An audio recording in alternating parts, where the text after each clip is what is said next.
হুম, আমি একবার ইয়েতে গিয়েছিলাম, সেটা হচ্ছে নারদাবাড়ির কোন একটা ভালো পানি মনে হয় ওই জায়গাটা। গেলাম পরে এক আত্মীয়র বাসায়, বন্ধুর আত্মীয়, গিয়ে দেখলাম নদীর ভিতর ওই কী জানি কংস নদী না কি নদী বলে আর কি, মানে বেড়ায় আসছিলাম। অত বড় নদী না, ছোটো ছিল।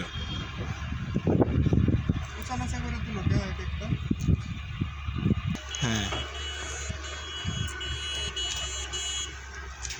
নদী থেকে বালু তুলে বালু বানাই আবার নদী দিয়ে দিলাম। হ্যাঁ সেটাই। লাভ কি তোমরা খরচ তো ওটা হচ্ছে আপনার গলে যাবে, এটা তো গলে যাবে না। হ্যাঁ ওটা বলে নাই, কোনটা? নদী থেকে বালু না তুললেই হইতো, তাহলে ও। বালুর দরকার ছিল না। কিন্তু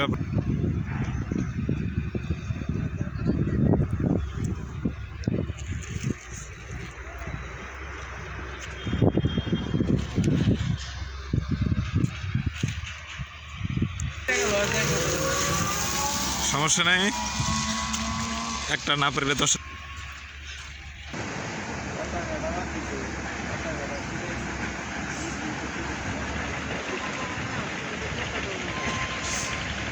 কোনো সে নেই নেই।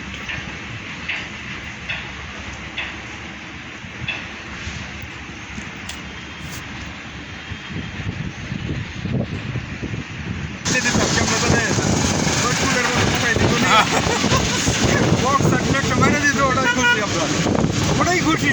আমার 10 টাকা দিয়ে বাকি একটা বসায় মাছ বসায় বাবা, এটাই মানে সর্বোচ্চ ভালো ধর। আর বাড়িতে এসে নাবি দেখে এটা দিয়ে যাইতে হচ্ছে, তখন মনে হয় যে আপনার তো কি কাটেন, পুরাটা কাটবেন।